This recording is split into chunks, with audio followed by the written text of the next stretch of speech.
Hello there everybody and welcome back to Movie Squirm. Today I'm going to be reacting to your Halloween franchise hot takes. I asked people over on Instagram, on my YouTube community tab and over on Facebook if they had any Halloween hot takes they would like me to read out on the channel and react to them and give my opinion too. So I just thought I'd do this for a bit of fun. I have done another hot take video before, and that was mainly just on the horror genre itself. And it was pretty fun to do. You know, I've always wanted to do this one. I was meant to do it last Halloween, but stuff got in the way.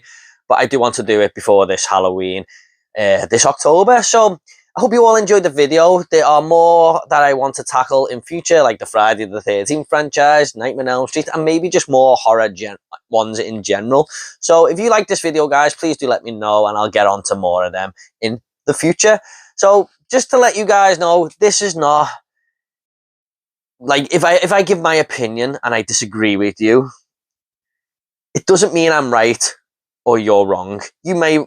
Like, no one's right. It's an opinion, of course. We all see movies differently. So don't take it to heart, you know, if I don't agree with your opinion or whatever. But, you know, there's a few hot takes in here that I actually do agree with. I watched the Halloween franchise, you know, one after the other a couple of years ago. And I kind of appreciate it sometimes when they do something a little bit different. But more on that when we get to the hot takes. So I'm just going to start with the YouTube community tabs, and then I'll get on to Instagram, then the Facebook one. So let's get into it. So the first one on the YouTube community tab was Game Over Movie Reviews. Hello, Pete. Thank you so much for sending in your comment. It's ridiculous that Michael has the time to set up an elaborate dilemma, complete with gravestones in the middle of a killing spree. Appreciate his intentions though. And I did go on to further question Pete, does he mean when he makes the Judith Myers gravestone in Halloween 1? And he was like, yeah, that's exactly what he means. And I agree with that. That is such a weird moment, really.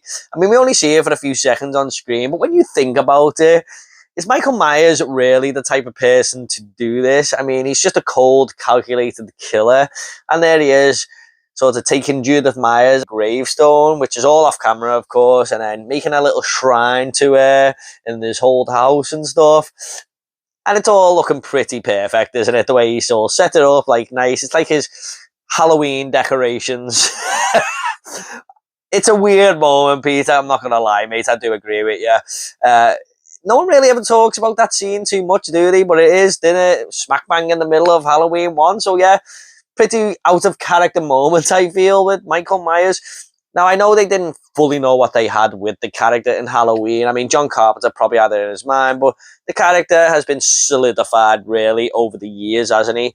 I mean, we see his mask come off in Halloween 1. He just looks like a pretty normal guy, and you wouldn't quite think he was a supernatural killer or anything like that. So, yeah, I mean, John Carpenter fully had it in his mind to do one movie, so maybe they just didn't really have. I don't think, put it this way, I don't think they would make Michael Myers do that in future films. But yeah, it is a weird moment, Pete. I do agree. So thank you for sending that one in.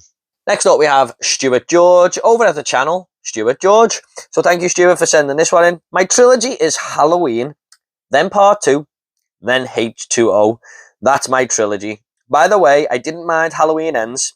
I know I'm in the minority, but I think it could have a cult following in years to come. Well, I'll talk about Halloween Ends just in a bit because there is quite a few comments on that one, Stuart.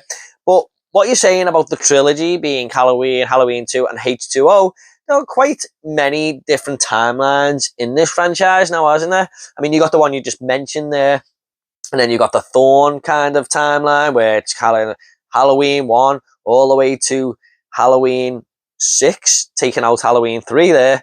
So you got 1, 2, 4, 5, 6. And then obviously H2O did reboot it a little bit there. Then you got the 2 Rob Zombie movies. Then you've got Halloween and the David Gordon Green trilogy. So yeah, I can kind of see where you're coming from there, mate. Out of all the preferred timelines, it's kind of hard to say because I do like the one that you are saying there. And Halloween 2 are my favourite movies. And I really do like H2O. But I kind of like Halloween 2018 as well. So to just discard that movie, with it being a great legacy sequel to the first film. Yeah, I just kind of wish they didn't cut out Halloween 2 there, because with all the Laurie Strode being Michael's brother stuff, I kind of like that. I mean, it gives more obvious reason for Michael to be going after Laurie there now, doesn't it? That girl, that Strode girl, that's Michael Myers' sister. So yeah, I think that's a pretty solid timeline to go with, though, Stuart. If I was going to rank the timelines, I think, to be honest, I do think that probably would be number 1. Halloween, Halloween 2, and H2O. So for me, that's not really a hot take, but for other people, it very well may well be. So yeah, thank you for sending that one in, Stuart. Get on to the Instagram one now, guys. I did ask this on my story. I put a little question where you could respond to. If you want to follow me on Instagram, I'll leave the link down below to that. And I'll leave my Letterboxd down below as well. So on Instagram, we do have, first of all, Paul Tams from the channel, Paul Tams. So thank you, Paul, for sending this one in. Halloween 2018 is the best sequel. Now, me and Paul were having a bit of a discussion back and forth on Twitter, and it was just a little bit of a joke between us. And the day after, I posted these hot takes, and he said this, basically, because I disagreed with him saying Halloween 2 was. So it's kind of a bit of a jokey hot take between us, but he does actually think that. So yeah, I could see your point there, Paul. Quite a few people would agree with you, I think, and there'd be a lot of people who wouldn't. Halloween franchise is kind of like the Star Wars discourse for the horror genre, isn't it? There's so many different opinions, and you just see people's heads getting bitten off if they have a certain opinion on the franchise and stuff. You are wrong. How dare you think that? So that's kind of what it is. It's Star Wars for horror, isn't it? Halloween now, I think. There's that many movies. It's been going on for that long. And, I mean, John Carpenter himself doesn't really like the franchise, does he? But I can see where you're coming from, Paul. It's my 4th favourite movie in the entire franchise. And I'm not going to reveal what the 3rd one is just yet. But my 2nd favourite movie is Halloween 2. So, if you're going to sequels from the first movie, I half agree with you. I just think Halloween 2 is better. But 2018 is a great legacy sequel.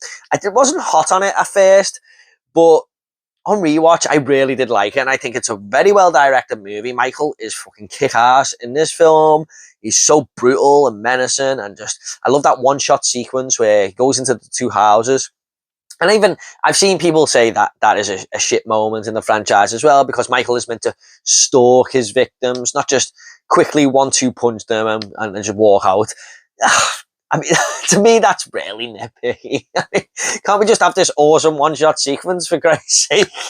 Yeah, so pretty good legacy sequel, Paul. I can't really disagree too much with you there. I just think it's the 2nd best sequel in the timeline. So yeah, thanks for sending that one in, Paul. Next up, we have Joseph W. Vaughan, which will definitely disagree with what Paul's just said. Halloween 3, Season of the Witch, is the best sequel, and it's not even close. Did you hear that, Paul? It's not even close. No, Joseph, thank you for sending that one in, mate. I've seen a resurgence for this film over the years. A lot of people do actually love this movie now. It's gained a cult following. And I can only imagine, can you imagine Twitter if that was around in the 80s when Halloween 3 came out? Was it 1983, this film?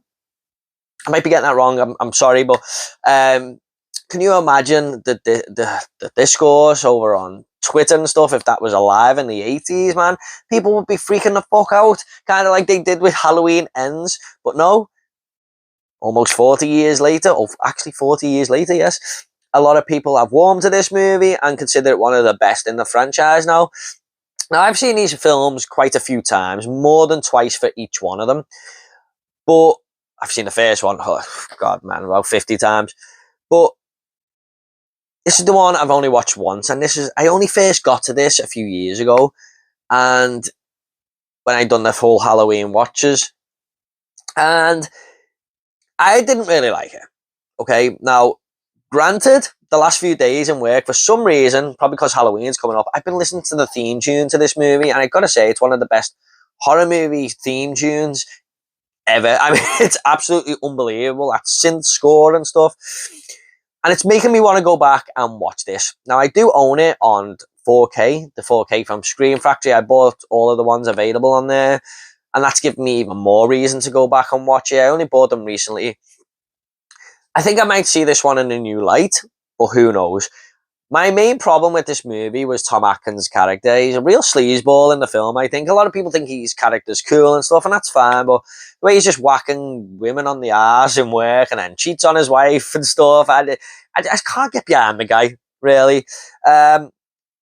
Also, I didn't think the story was all that great, but man, there's some really good things about the movie. Like, I love the little town that they pull into. It looks awesome. The small town vibe that we get there. And the masks look really cool. And the ending is friggin' amazing. Can you even count this as a sequel? It's a standalone movie, in my opinion. It's just something they dabbled with. A lot of people didn't like it. So they brought Michael Myers back for Halloween 4. So, yeah, if you mean just another Halloween movie that came after the first, Joseph, fair enough, but I don't consider this a sequel, really. But I would really like to go back and watch this movie, and I might do it in the next week or so. But on my first time watch, I wasn't too hot on it, but a lot of people will be disagreeing with me. So there's a hot take from me, really, I suppose, isn't it? Compared to a lot of people who love this movie. So thank you for sending that one in, Joseph. Next up, we have Hollywood EFC, who's my cousin, by the way. So, Michael, thank you for sending this one in.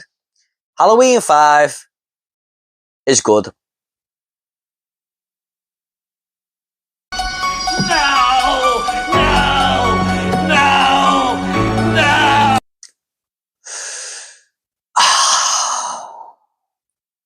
This is one I'm going to have to disagree with, Michael. Look, man, I'm glad you like the movie. I'm glad you find enjoyment in it. I will say it's not as bad as like Freddy's Dead or anything like that. It's not an absolutely horrible film, but it's my least favourite one in the entire franchise. It's got some good things going for it. There's a couple of cool little kills in there. I think it's funny when Michael scratches that guy's car after he's been cleaning it and stuff. But overall, I think this has a lot more negatives than positives. The biggest problem with this movie is killing off Rachel from Halloween 4, who was the best protagonist we've had since Laurie, of course. I mean, she was the only protagonist we've had, but a fitting replacement, if you like. And I thought she was wonderful in Halloween 4, someone you really got behind. And her death in the 5th one just felt so unserviceable to the fans of that movie. And to replace her with Tina is an even bigger guilt that these directors of the movie should have, or the creators of this movie, because she is the worst character in this entire franchise for me, alongside Tommy Doyle in Halloween Kills. I can't stand her. I can't get behind her. I wanted Michael to win in this movie. And the way she's acting and stuff, the way she's jumping around all the time, trying to have fun with everyone, and she's just like, fucking back off, Tina, just go away, you're pissing me off. You just can't forgive them for doing this to Rachel in Halloween 4, replacing a great final girl with a terrible final girl, or is she even a final girl? I'm pretty sure she dies in this movie. And having Jamie Lloyd as a mute after their fucking awesome ending in Halloween 4, where she's standing there at the top of the stairs with the knife, and Donna Pleasant is screaming like she's just mimicking what Michael Myers did when he was 6 years old. That ending for me was amazing. And for her maybe to go on and be the new Michael Myers, I think that would have been an interesting direction to take. A lot of people would have hated that. I know they would. But for me, I thought that would have been so cool. But yeah, I mean, can you really have the Halloween franchise without Michael Myers? Halloween 3 showed that the fans will always win. But I just thought that was an awesome ending. And to have her as a mute in this one and then revert back to type A where she was anyway, just felt weird to me. The two cops who come out the building all the time and the clown music comes on like they're meant to be the comedic relief. It's just so strange and such a terrible direction to go in. Like, that just didn't make sense to me. They weren't even funny. So there's so many sequences as well when Michael's just walking around the house, and I know he stalks Laurie and stuff in the first one, but you feel like something's building there. Here he's just walking around the house and then nothing really comes of it, and he's living with this guy for a year after rolling out the river and just kills the guy. It's so weird. And most of all, I think there are so many dull parts in this movie. Like, it's a bit of a slog to get to maybe the third act where it all kicks off, really. So, unfortunately, Michael, I do have to disagree with that. I've seen it a few times now, and it is my least favourite in the franchise. But not a terrible movie. Definitely watchable. But I wouldn't say it's actually a good movie. So, thank you for sending that one in, Michael. Okay, guys, we got two hot takes sent in here that are to do with Halloween Ends, but I will just give each time to one of them. So, Rummington Reaper, Rumminating Reaper, 1850. Sorry if I'm butchering that name, pal. Excuse the pun. Ends was a good movie that went in a very interesting direction. Yes, I do agree, and I heard a few reactions of this saying, oh, Halloween fans are going to hate this movie, oh my god, and I thought, oh shit, I really want to see this now. Because again, I just watched the timeline, the whole franchise leading up to this, and I was up for something a little bit different, and it is an interesting direction. Now, I can see why people are pissed off with this movie. The opening scene, I was like, holy shit, that is like an opening scene I haven't seen in a Halloween movie before. What's going on here? And there's a lot of focus on the Corey Cunningham, is it, character, who, for me, I like in this movie. And it is an interesting direction because Michael is hardly in the film. It's more about evil living in Haddonfield and taking over people and stuff. And it goes into this Corey Cunningham character who comes across Michael Myers in the sewers. And for me, that is an interesting idea. And they executed a lot of it well, because I quite enjoyed this movie. But I can see why people are pissed off. It doesn't feel like a chapter that you finish with.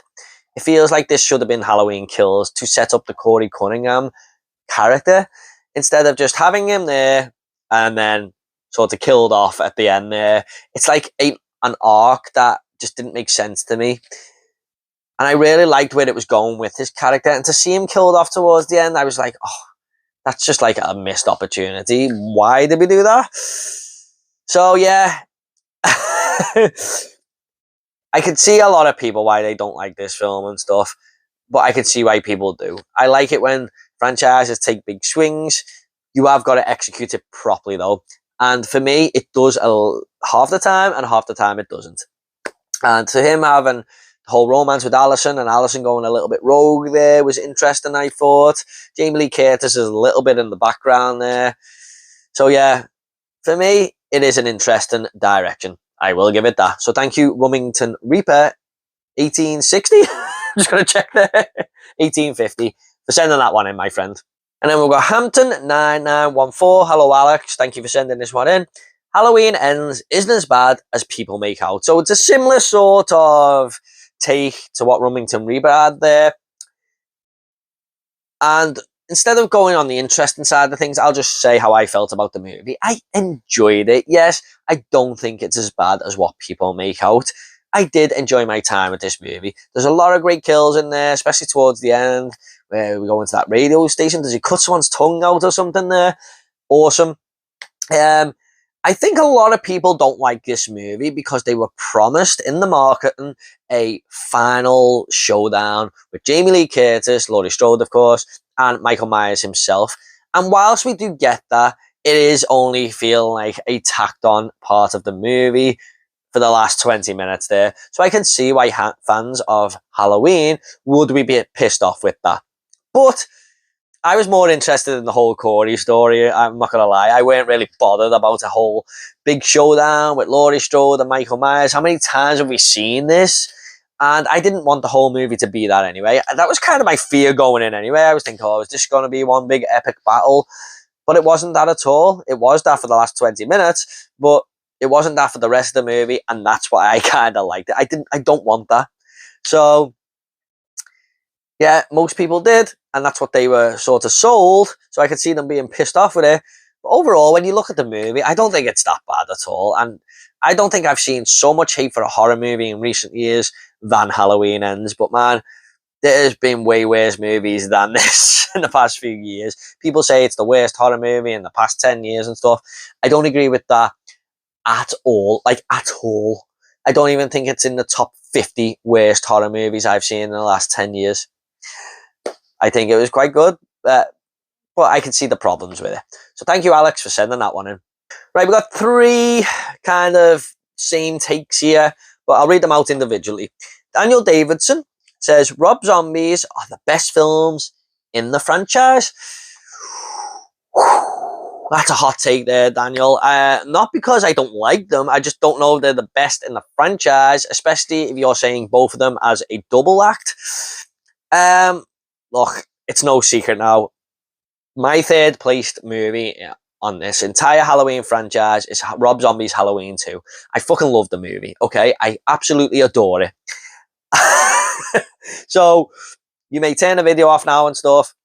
This is another movie that gets a ton of hate. But starting with the first one, I think Rob Zombie done a great job for the first half of the movie, where we see young Michael Myers play as this young kid, sort of killing his school bully and stuff, and then he goes home and kills his family in the most brutal way. It's done in Rob Zombie fashion, like that grindhouse sort of dark, twisted style where it's kind of mean-spirited. And a lot of people don't like that about it because that's not how a Halloween movie should really be overall. Yes, there should be kills and stuff, but not in this Rob Zombie sort of trashy way, really. And I absolutely love that about the film. It gives a much more darker edge to the character, in my opinion, and makes Michael Myers fucking terrifying. And I absolutely love what he done with that first half of the movie. The second half of the movie, I didn't like. It's okay, but it's just mimicking the first Halloween film. And what I really appreciated about the first half is Rob Zombie doing his own thing, going in his own direction, and then he just tries to, shot for shot, sort of copy the first film. Not fully shot for shot, but in a lot of ways, where we see Laurie walking down the street with fucking Tommy Doyle and stuff, and it's seeing Michael out the window. It's just the same beat for beat as the first movie, and I really wish he would have done something different there. I just felt like I'm watching a cheap version, a ordering Halloween the original off Wish, if you like.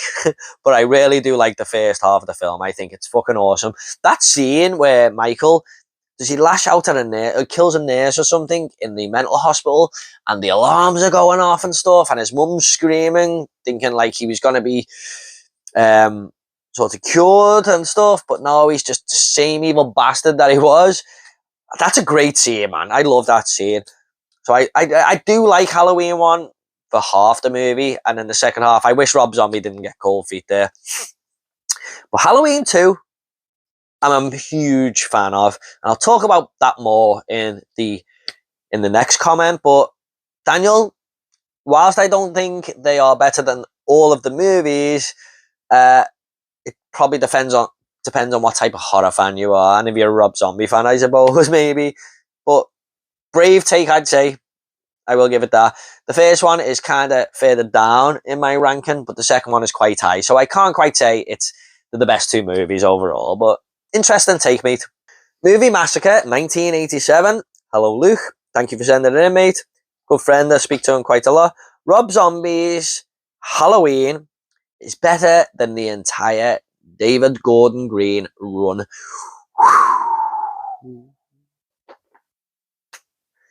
Now, if you mean just the first one, Luke, I have to disagree with that. I'll just give my thoughts on it there, you know why. But I really do like Halloween 2018. I don't really like Halloween Kills, I'm not going to lie. I love the whole, not the agent, but the other guy that they got to play Donald Pleasence and Pleasance, going back to the 70s stuff. That was friggin' awesome. One of the best things this franchise has done. But I just don't think the movie had all that much purpose. It was just Michael killing people non-stop. And whilst people may love that, I need a little bit more story in my movies, to be honest. And Tommy Doyle in that movie was an asshole, man. I hated Anthony Michael Hall's portrayal of that character. But I quite liked Halloween Ends, so it's a bit of a mixed trilogy for me. I mean, I really do like 2018, though, and I would prefer to watch that over David Gordon Green's, I would prefer to watch David Gordon Green's Halloween 2018 over Rob Zombie's Halloween, but I would prefer to watch Rob Zombie's Halloween 2 probably over the entire trilogy. So, yeah, I suppose it depends what mood that you're in as well, because Rob Zombie's Halloween 2 is a very bleak, dull, depressing film, but that's what I like about it. And Halloween 2018 is a little bit more upbeat, a little bit more nicely directed, visually nice, look, feels like Halloween, one that you can throw on and have a great time, slasher-wise. But I just find deeper meanings in Halloween, in Rob Zombie's Halloween 2. But yeah, I'm going to have to slightly disagree with you there. I will probably rather watch the David Gordon Green trilogy over Halloween 1. But if you mean the both movies, ooh, I didn't think of that. Yeah, maybe I'd rather watch Rob Zombie's Halloween 1 and 2 over the David Gordon Green trilogy. So yeah, because I'd probably watch Halloween 2 over the David Gordon Green trilogy. So yeah, whatever your meaning is there, Luke, I can see it both ways. So thank you for sending that one in. And then we have Movies and Us, Tony and Danielle. Thank you so much for sending this in. Rob Zombie's Halloween 2 is brilliant. Yes, Tony. I think it was Tony who sent it in. I know your stuff. You know your stuff, man. Now, I've got a lot of opinions on this movie, guys.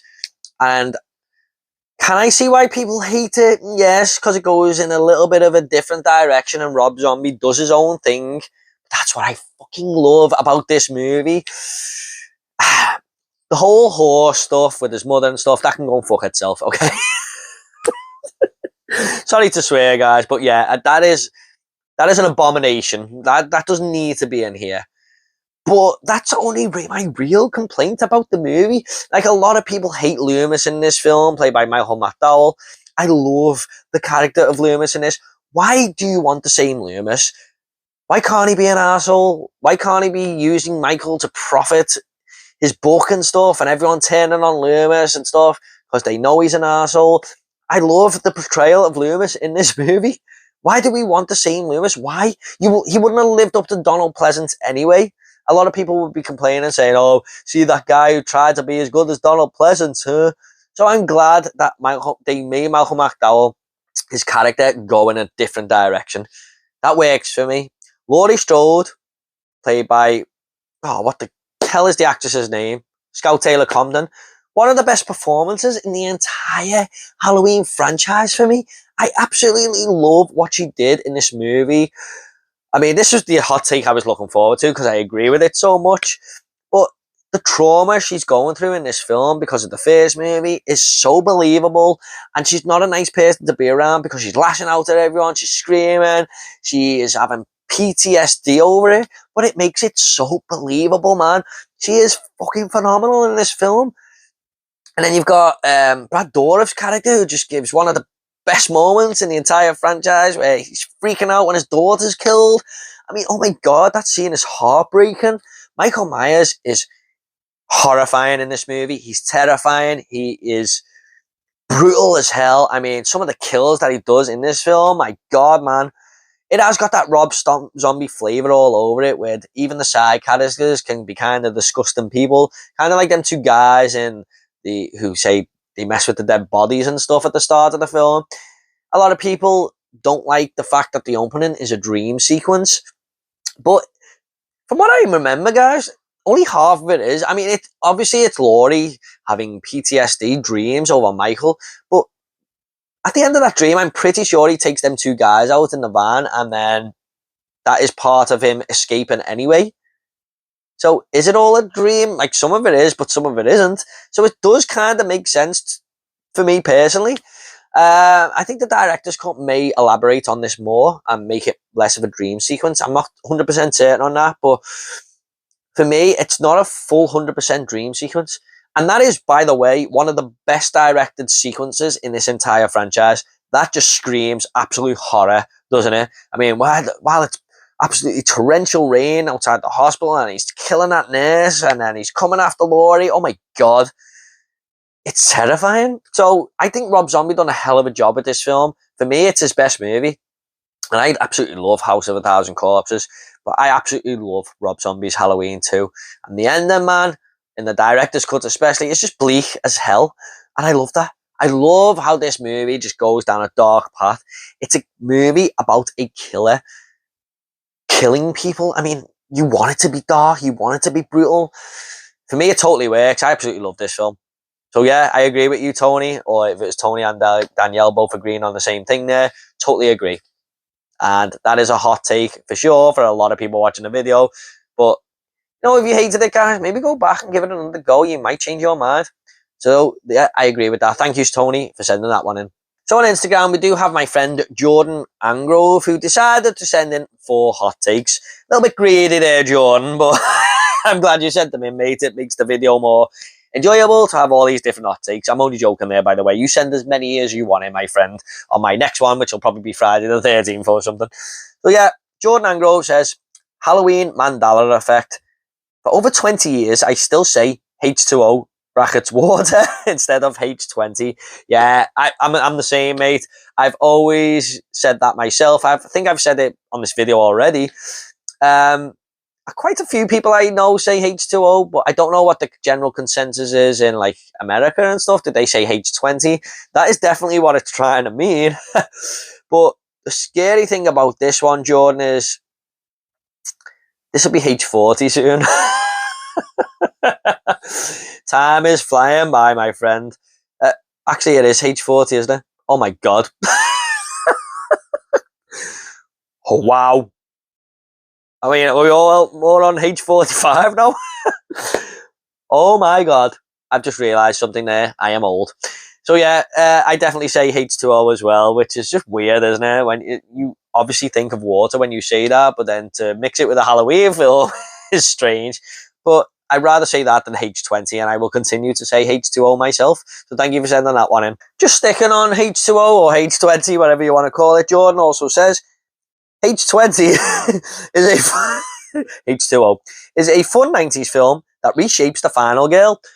Now, I'm not sure that's a hot take, Jordan, because I think a lot of people do love Halloween H2O. My god, man, every time I say that now I'm going to laugh. And yeah, I know what you mean. It reshapes the final girl a little bit because she sort of takes it to Michael. However, for half the film, she is sort of terrified of him a little bit. She's seeing him in mirrors and reflection on windows, and she won't let her son move and stuff. So she is kind of the usual final girl for half the movie, but I suppose she does come into her own and take it to Michael towards the end, and it does reshape the final girl a little bit. But I'm pretty sure there's probably been final girls before this that have took it to the killer a little bit earlier in their movies. I may be wrong on that. I can't really think of any that come to my head.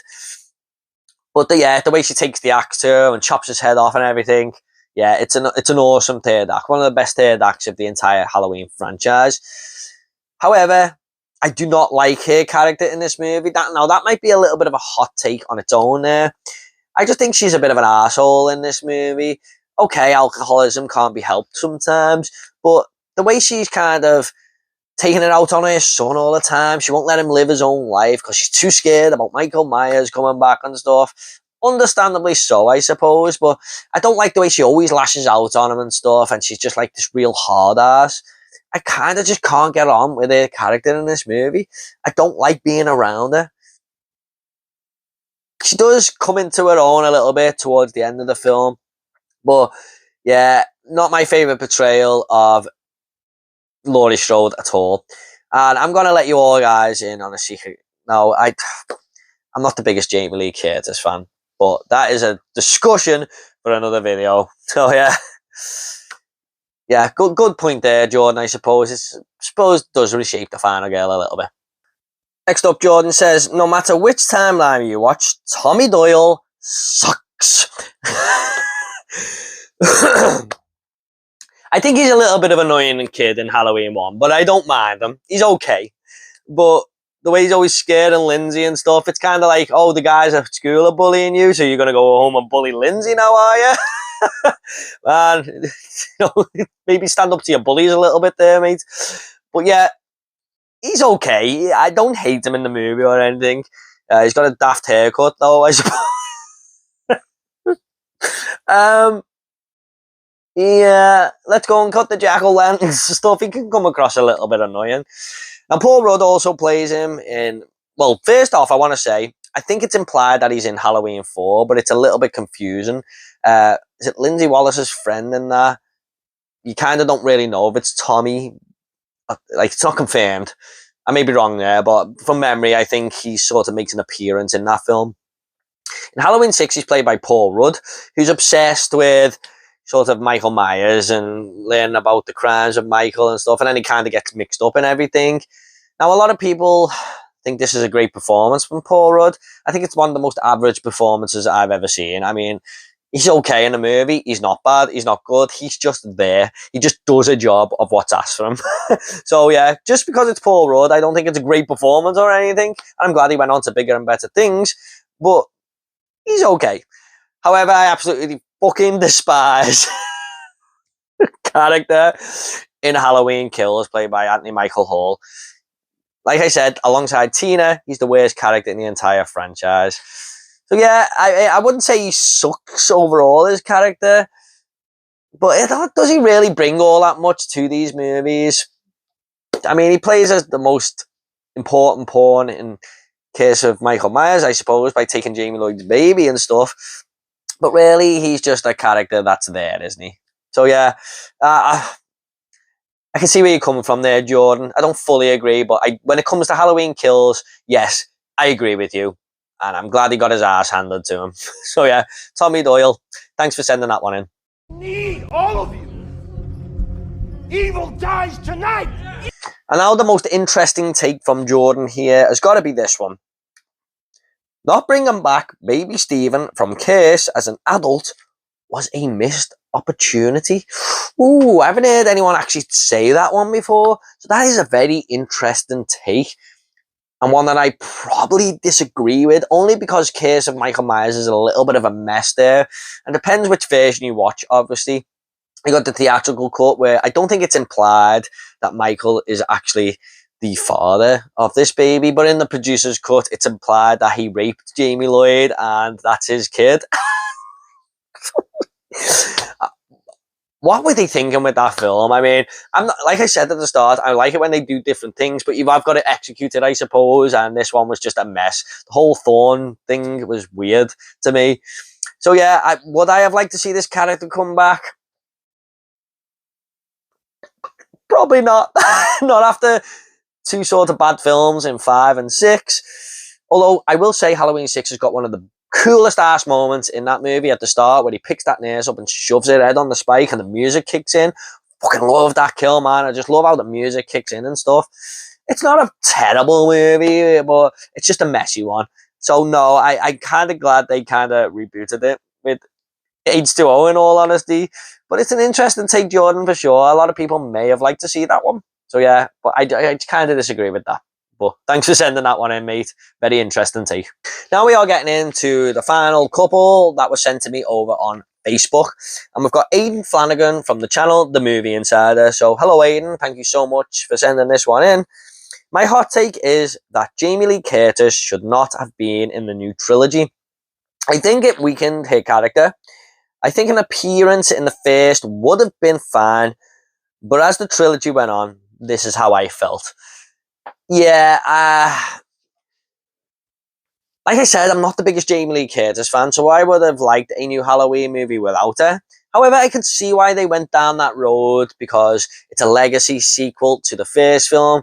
Can you really just discard Laurie Strode, who's such an important part of that first movie? I don't quite think you can. I think the fans may have been a little bit pissed off there if this was a legacy sequel, not having Laurie Strode in. I mean, they're both nemesis, aren't they? Personally, I wouldn't have minded. But yeah, I can see where you're coming from. And as it goes on, you didn't like her as much. She does take a little bit of a backseat in Kills and Ends, though, doesn't she? But yeah, I was kind of tired of her character by Halloween Ends. I'm glad she sort of took a background seat. And I really hope if they make a new Halloween movie, they don't bring her back now. She has been in these movies way too long. And I just don't think we need her anymore. Now, she also was paid $5 million, I believe, to be in Resurrection for 15 minutes, and she only agreed to be in that so her character would be killed off.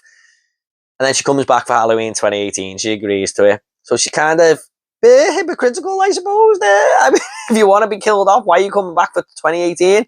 More money, I suppose. Was it that? So, yeah, look, there's nothing wrong with a big paycheck. You got to do what you got to do. But, you know, I do think it's a little bit hypocritical of her. And if she comes back again, man, it's just going to be the same old, same old. So whilst I half agree with you, Aiden, I can see why they've done it. And I think a lot of Halloween fans would have been pissed off, and it would have shitting on the fan base a little bit if they didn't bring her back. But they done that anyway with Halloween Ends, so they might as well have just left her out, I suppose. Not to me, but a lot of the fan base they did with Halloween Ends. So yeah, great point, mate. I can see where you're coming from there. Thank you, Aiden, for sending that one in. And last up, we do have my friend Jamie Smith, or Jamie Batman Smith, as he's well known over on the Blue Tube community. He sent me a voice note here, and I'm not going to play the voice note. I'm just going to write down what he actually wrote. But it was kind of like 3 points. Halloween 1. I'm going to save this one. Okay. The David Gordon Green trilogy are the best, and are the best 3. Don't kind of, yeah, like I said, I like 2018. I've given my thoughts on this trilogy, but I like Ends. Kills I don't like. So they can't be the best 3 for me personally, Jamie, because they're not even in my top 3. But if you like it, mate, yeah, David Gordon Green trilogy totally works for you. That's fine. Halloween 2018 is a masterpiece. No, I wouldn't quite call it a masterpiece, but I think it's a brilliant, brilliant legacy sequel. Not quite masterpiece for me, though. And Halloween 1 is overrated. Now, if there's any movie in this franchise for me, Jamie, that is a masterpiece, it's Halloween 1. But you are saying it's overrated. Now, that is fair enough. I can kind of see where you're coming from a little bit. Only because of the simplicity of this film. If a lot of people went and watched Halloween 1 for the first time today, especially maybe a younger audience, I can see them not really liking it all that much and saying, what was the fuss about? But this movie for me just gets better and better every single time I watch it. I think John Carpenter took a simple concept and kept it simple, but just having special directional qualities thrown in there. Like, the music is just so amazing. I mean, it all kicks in at the right times. Having Michael using the William Shatner mask and just spray painting it white there. I mean, it's now the most iconic mask in horror history, isn't it, really? The way he films Michael stalking Laurie, there's a moment where he drives past in a car, he just tilts his head a little bit there. That to me is unbelievable filmmaking. It just, all these nice little touches just work. And the fact that we don't really get a backstory here or anything, he's just evil because he is a great sort of evil feeling to have running throughout your killer there. And the opening scene, man, I mean, if you watch it for the first time, you're not going to think that's a 6-year-old boy doing that to his sister. And the ending, of course, where Donald Pleasance, who's another great character. I think he's my favourite character in the whole Halloween franchise. I'm not messing. Played by Donald Pleasance. Where he looks over that balcony, he's gone, and the music kicks in. It all just works wonderfully for me. There isn't many things I dislike about this movie. Apart from, is it Bob? Or Paul, is it? I think it's Bob, yes.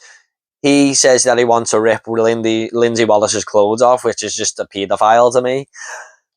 Just takes me out the movie a little bit, but there aren't many things in this film that I really dislike. I think it's a wonderful movie, mate. But if you prefer 2018, I can see where you're coming from there. Definitely, mate. It's a great legacy sequel, and it does a lot of things right, mate. And David Gordon Green trilogy being the best 3. A lot of people love Halloween Kills. I don't personally, but I'm glad some people do. I don't dislike it. I just think it's the weakest of that trilogy and one of the weakest movies in the franchise. But it's definitely a watchable film. So yeah, mate. You know, I've just given my reason why I think Halloween is not overrated. But If you think that, mate, that's your opinion, and that is fine. So thank you so much, mate, for sending me that voice note. Okay, guys, there were my hot takes for Halloween franchise. Please do let me know if you enjoyed this video or not. Do you agree with these hot takes? If you want to leave some more hot takes underneath, please feel free to do so. If you would like to see more videos like this, please do let me know. I will definitely do more. And please give this video a like, subscribe to this channel if horror is your sort of thing. And thanks so much, guys. You take care and have a great Halloween.